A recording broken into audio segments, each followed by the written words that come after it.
sabihin sa'yo na huwag ka nang maglabas-labas dito. Pasensya na anak ha. Kasi ikaw nagtatrabaho para sa amin ang tatay mo. O ako na magwawalis dito.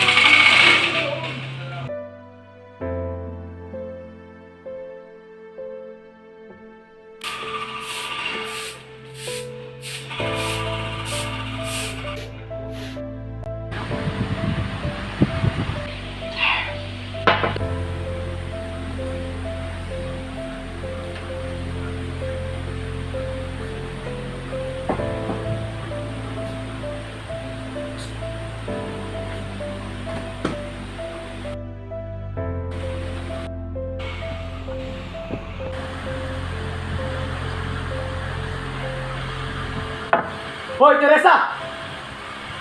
Ayaw mo lumapit? Ano? Di ka lalapit? Nasaan na yung pera? Sabi ko, tigilan mo na ako! Kaya pamili ng alak. Pa! Ba, lumalaba ka na? Anong batakin mo ako? Ano ba? Tigilan mo na kayong anak natin. Siya na nga lang nagtatrabaho para sa atin eh, kahit hindi niya obligasyon. Bahala na kayo! Magsama na kayo mag-ina! Pagpasensyaan mo na yung tatay mo anak, sadyang ganun lang talaga yun. Unawain at intindihin na lang natin siya. Huwag kang mag-alala ma, ipinapangako ko sa'yo na magtatrabaho ka na maayos para mag-promote ako. At ipinapangako ko sa'yo na makakalisin tayo sa bahay na to.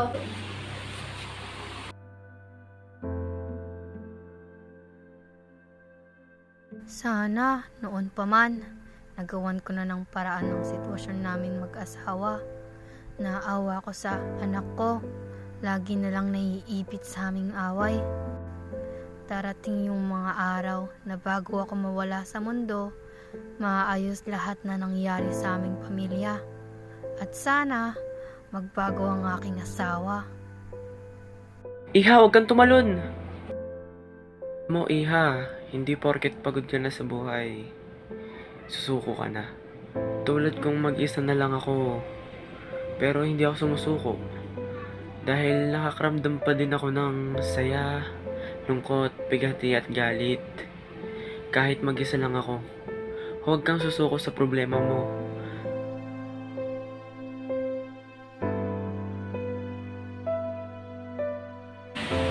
Isip ni Elmira na dahil sa pulube ay nagkaroon siya ng inspirasyon sa buhay.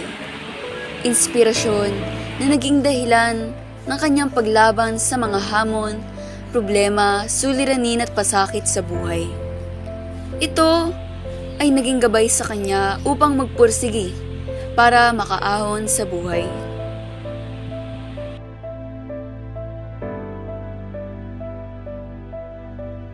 Promote ako, magandang beto kaya na.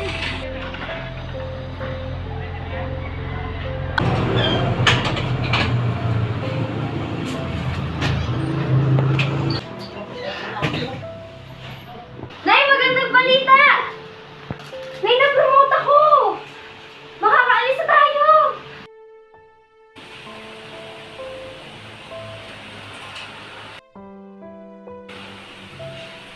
Tara na, Nay, magbalot ka na!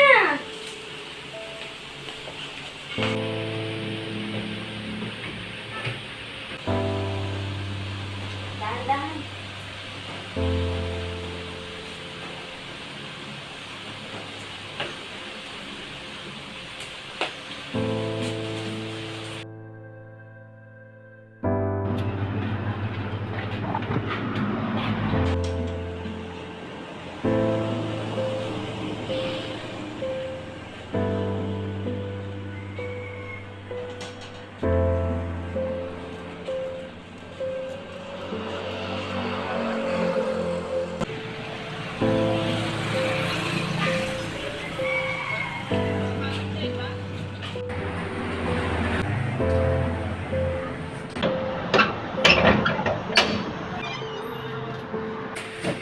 Teresa! Teresa! Teresa! Teresa! Teresa!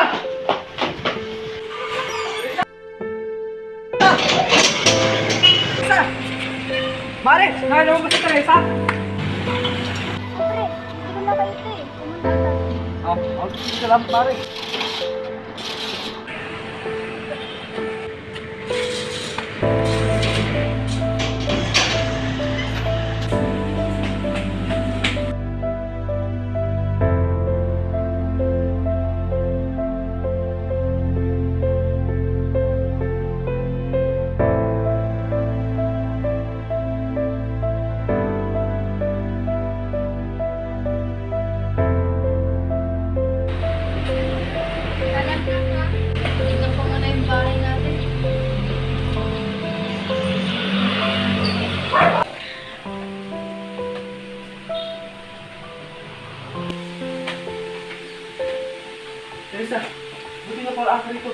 kukunin lang ako ng mga gamit. Bitiwan mo ako.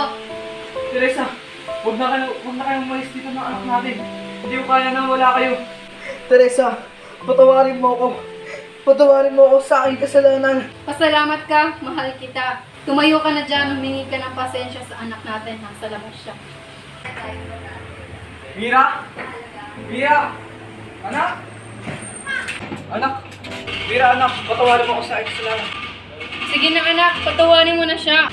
Okay lang ba? Ang mahalaga, nagbago ka na at mula ang ko tayong pagsikat. Buti na lang, di kami sumuko. Tinalang, nanaig ang pagmamahalan. Nagbunga Nagbunga ang ang lahat lahat dahil dahil sa sa